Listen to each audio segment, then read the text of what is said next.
How's it going, boys and girls? My name is Michael SK, and welcome back to Katawa Shoujo. In the last episode, I think we did some running with Emmy. We basically just started off on her route. Nothing too crazy, I believe.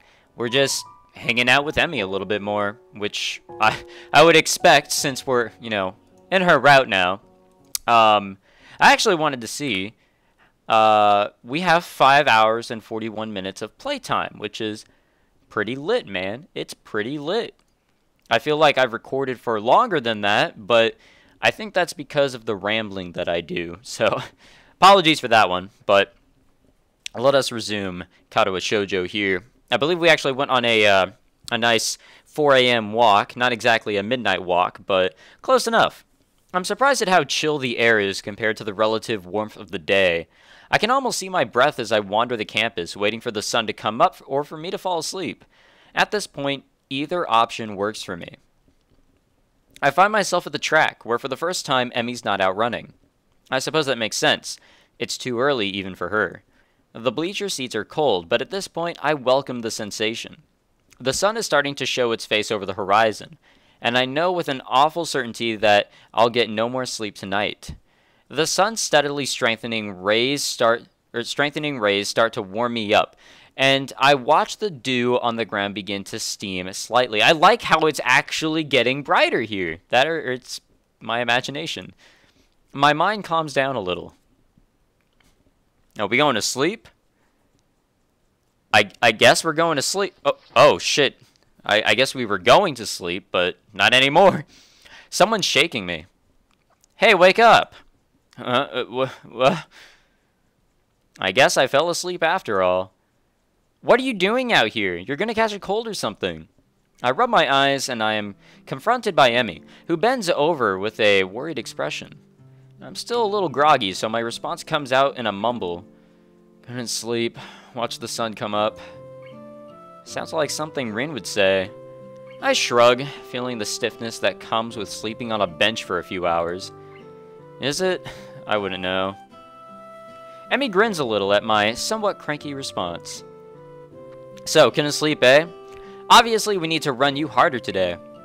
Even though I've only known her for about a week, this seems a very Emmy-ish response to the problem. Hey, my body was pretty exhausted after yesterday. My mind was just racing, that's all. I don't see the difference. If you run hard enough, your brain will get tired too. I'm seriously questioning the wisdom of doing this first thing in the morning.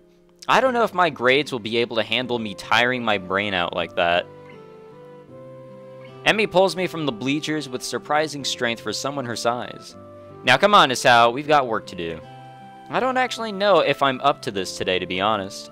I mean, I obviously didn't get much sleep, and what sleep I got was on the bleachers. I don't know. Should I be running? Emmy glares at me. Good heavens. What are you talking about? Of course you should be running. How else do you expect to work out the kinks? You've been sleeping on the bleachers, for heaven's sake. The best way to get that soreness out is to run around a little. Now stop hiding in the bleachers and get down here. Now, there's no arguing that. I'm pretty sure she'd kill me if I didn't do as she said. I get to my feet and hop down to the track. Wow, first thing in the morning, we're literally running. The sun is warming things up rather nicely, I think. Emmy and I begin to stretch out, and I find myself once again hard-pressed not to stare. If this is how I have to wake up every day, I might be able to get used to this. You know, Hisao, it's not polite to stare. I wasn't staring, I swear. Emmy raises an eyebrow and considers me for a minute, as if evaluating my response. There's a brief moment where I'm afraid for my life. But then she smiles and laughs, shaking her head slowly. Honestly, you didn't have to deny it so strenuously. In response, I clap my hands together and go for a change of the subject. So, that's enough stretching, right? Emmy gives a casual shrug. Do you feel stretched? And that's how you tell. Well, I do feel up to the run, if that's what she means. Yeah, I feel ready to go. Same as yesterday, okay? We'll just run for a mile at a steady pace. Don't worry about going really fast. Just worry about keeping the pace, got it? You're the boss. Here we go, boys. Emmy grins again, and we take off around the track. Ooh. Damn, dude. I think I'm gonna die. We're not even done with the first lap, and my legs are on fire. My breath is coming in ragged gasps. I can feel sweat pouring down from my brow, and we've only just now rounded the second turn. Come on, Hisao. You've got 3 more laps to go. I can't do this. I can't do this. I can't do this. I think I might hurl. Somehow we're on the second lap. Emmy's not even sweating. How can she do this so effortlessly? For some reason, I'm still moving. She's like a machine. Third lap. What happened to the second? Almost there, Hisao. Liar, we've got another 2. Nothing to be done. Ugh, I can't do this. Emmy whirls around and begins running backwards. Her face is a mask of anger that surprises me. Never say that. If you say that, you'll have already lost. Keep moving. If you're alive, you can keep moving, damn it. I guess. Whoa, language. We're on the 4th lap now. She really seems to want me to keep going. Legs move, move, move. They feel so sluggish. I'm in mud, or molasses, or tar. I can't go on. I'll go on. Final stretch, Hisao. Give it all you got. I pump my legs as fast as they'll go. They keep refusing to obey my commands. Somehow I keep moving. Somehow I finish. That's it, Hisao. I knew you had it in you. The anger Emmy showed a lap ago is gone, replaced with pride. She's positively radiant, like she just won the gold medal or something. I stagger to a stop and fall to my hands and knees, gasping for air. My heart is pounding far harder than it has in a long time. Oh no. I don't think it's done this since... Oh God. Please slow down, heart. Just slow down, stop racing. I cough and for some reason feel a grin crossing my face. So this is how I die, huh? Trying to stay healthy? How ironic. I'm all ready to give up right there. Oh, there it goes. We lose our heart rate. There we go. Now we can finally die. But then I feel my heart slow down. 2 hands grab under my arms and tug upwards. I look up and see Emmy standing over me with a mixture of delight and worry. On your feet. Come on, you'll never catch your breath that way. Somehow I manage to stand. I try to raise my hands above my head, but they feel like lead. I start to walk around the track while Emmy keeps close to me, like she's afraid I'll fall over or something. She may not be far off. I feel terrible and say so. Emmy laughs. But you finished, didn't you? You said you couldn't, but you did. Isn't that worth it? Yes, risking our life, risking our poor heart. I'm not sure, and I don't really have the breath to say so. But that small grin I felt on my face earlier hasn't left. So what if my heart's weak? I still survived this morning. Maybe I'll survive tomorrow too. Maybe. As soon as it becomes apparent that I'm not going to suddenly keel over, Emmy takes off on her sprints. I don't know how the hell she can manage to sprint after running a mile, but I guess she's in much better shape than me. Once again, as I walk around the track, I can't help watching Emmy sprint. It's this damn scene again. I mean, it's a nice scene, but shit. It's weird, but she's like a different person when she's pushing herself. Last time I noticed her eyes, but this time it's her mouth that catches my attention. She's not wearing her normal grin.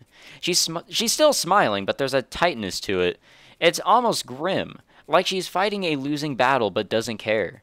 She seems to be running harder, like she did yesterday. Sweat has started to pour down her face, but she keeps going.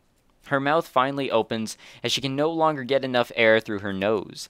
As she passes me once more, legs pumping, arms swinging in time, and her lips slightly parted. She looks beautiful. After we've both taken some laps around the track to cool down, Emmy changes back to her usual self. The transformation I saw in her is gone. Not bad today, Hisao. There's almost admiration in her voice. What do you mean? I would have stopped if you hadn't yelled at me. Emmy colors a little, seemingly embarrassed about her outburst. Sometimes you really do need that external push. That verbal push, I should say. You need someone to tell you to keep going. When I was in cross country, when I started, I was absolute dog shit. But my coach, he fucking yelled at me. Not angrily or anything like that, but man, he kept me going. As long as you've got people who can actually, tell you not to give up and to, help you as an outside force, as an outside verbal force, you can make it through it, man. Sorry about that. I just can't stand to see people give up. Especially about something like this. Say I can't go on is silly when you're obviously going on while you're saying it. That's what this is about. What, saying silly things? Emmy sticks her tongue out at me. Idiot. I mean showing that you're alive. Showing I'm alive, huh? I didn't know it had to be so painful. But it does feel pretty good despite that. Besides, this is one of the hardest days. What do you mean? Whenever you start a workout, it's difficult the first day, really hard the second day, then the third day is easier. You'll still get days that are really hard, but they'll pop up less and less. So this will eventually get really easy, huh? Yeah, of course. But then you have to increase the difficulty or you'll never get ahead. You'll just get complacent, and you'll lose the sense of accomplishment. So I'll have to run more than just 4 laps, huh? Yep, but not for a while. You'll have to be careful, A thought strikes Emmy, and her face lights up. Got it. Got what? You can come with me to see the nurse. That way you won't fall over dead or anything. How charming. When? Right now, of course. You'll need a shower and everything, right? We don't have much time then. Grabbing my hand, she's off, pulling me along with her. To the nurse we go. My goodness! But you're in a hurry today, aren't you, Emmy? I have no idea how we got to the nurse's office so fast, but here we are. It's as if there was some sort of, very simplistic transition. A very simple, maybe overused transition that got us here. The nurse grins at Emmy and seems to completely ignore me. You've got plenty of time to take a shower and get to class, There's no need to run through the hallways like that. I could hear you coming a mile away. Somehow, it doesn't seem like he's actually scolding Emmy at all. It's like this is a sort of routine between the two of them. Emmy does a passable imitation of remorse. I'm sorry, I won't ever do it again. The nurse and Emmy both laugh at some private joke. Suddenly, it seems that he notices me. Ah, hello, Hisao. What brings you here? Well, alright, I guess we're not talking. Hisao's officially joined me on my morning runs. I started to explain, but Emmy cuts me off. I thought he might need to visit you so that he doesn't die or anything. The nurse raises his eyebrows in mock horror. Yes, that would certainly put me out of a job fast, wouldn't it? Well then, Hisao, let's have a look at you. Lift up your shirt, would you? I'm suddenly very conscious of the fact that Emmy's in the room with me, and blush in spite of myself. The nurse seems to sense my discomfort, but it only seems to amuse him. A bit shy, are we? He makes an apologetic bow to Emmy. Sorry, Emmy. I tried to get you a free show, but it doesn't seem to have worked. Emmy stiffens slightly and fires a look of annoyance at him.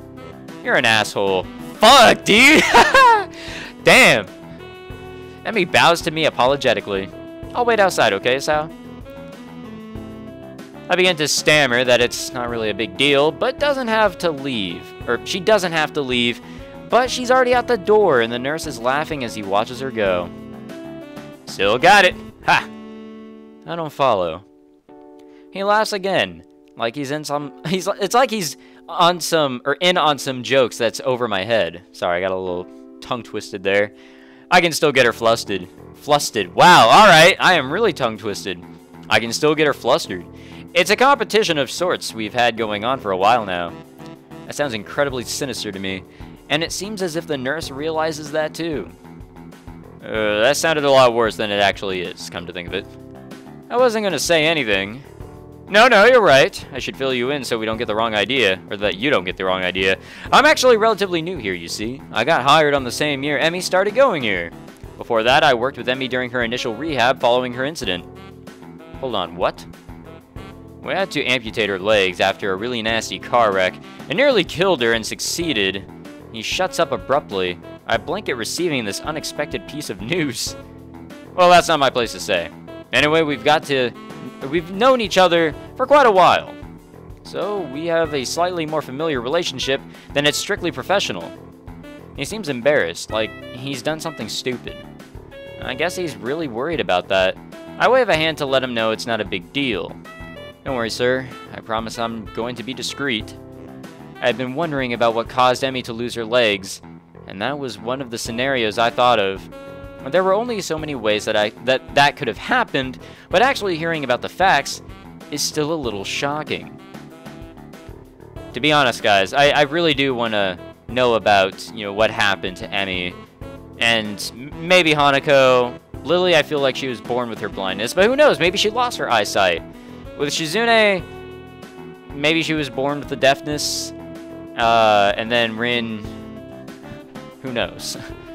Well, thanks. You're a good kid, Hisao. Fuck, why am I fucking up all of a sudden? I can see why Emmy became friends with you. She's quite indomitable, What do you mean? You didn't see her learning to walk? She'd go for so much longer than the others in the hospital. She refused to quit. Normally it takes years to get to a point where you can even think about running again. Emmy did it all in about a year. He almost seems proud of her, like a father who watches his daughter win a competition or something. Hell, she'd probably have done it faster if not for the fact that it wouldn't let her, or that we wouldn't let her. Wouldn't let her? Why not? Because she'd go for so long that her legs would start bleeding where they met her prosthetics. Wow. It's a real concern. It's why she comes by every day after she runs. To say nothing of the risk of infection if her legs get cut up and her prosthetics are dirty. But enough about that. If we don't get you on your way soon, Emmy will think we're up to something. As he says this, he gives a wink and begins checking my heartbeat. The stethoscope is way too cold. He really should have heated it up or something before he used it. After a few moments, he leans back, satisfied. Well, you sound pretty good to me, Hisao. You didn't have any chest pains while you were running, did you? No, not really. I had some trouble catching my breath, though, and my heart was racing by the end, too. The nurse frowns as I say this, but then shrugs. It's probably just because you're out of shape, but if you don't improve, then you should let me know, okay? Don't push yourself too much. And of course, if you had any chest pains, come to me immediately, right? I put my shirt back on, and the nurse leans out of the doorway to call in Emmy. What took you so long? Now I'm gonna be late. The nurse gives me a significant look. I was just seducing Hisao, that's all. What? Come on. What have I told you about seducing my friends? I'd expected Emmy to be shocked by this, but instead she seems merely annoyed, scolding the nurse as if he were a child stealing cookies. This nurse is, I like him, but he's so damn weird. It's like, I don't know, it's like a double-edged sword. Or maybe not a double-edged sword, but there's two sides to him. Meanwhile, I try not to blush at the nurse's innuendo. I'll try not to do it again, though I fear young Hisao may be lost to the female gender forever. Not freaking likely.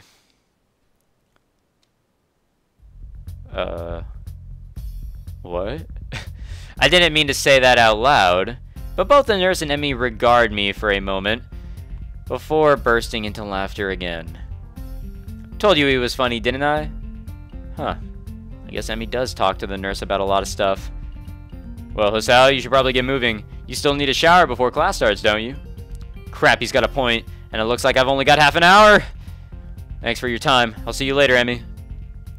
I dash out of the room as the nurse begins to remove Emmy's prosthetics. As I head down the hallway, I can just barely hear his voice drifting after me. Emmy, you've got to be more careful. Oh, fuck, dude. No, don't pull this shit with me, man. Oh, fuck.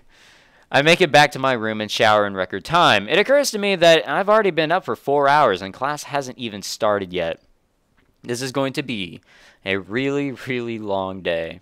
I hope I don't fall asleep in class. Oh, boy. Oh, shit. Perfect time to get some water.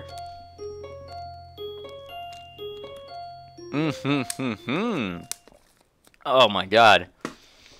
Oh, it's so hard to go for so long without water with this shit. Alright.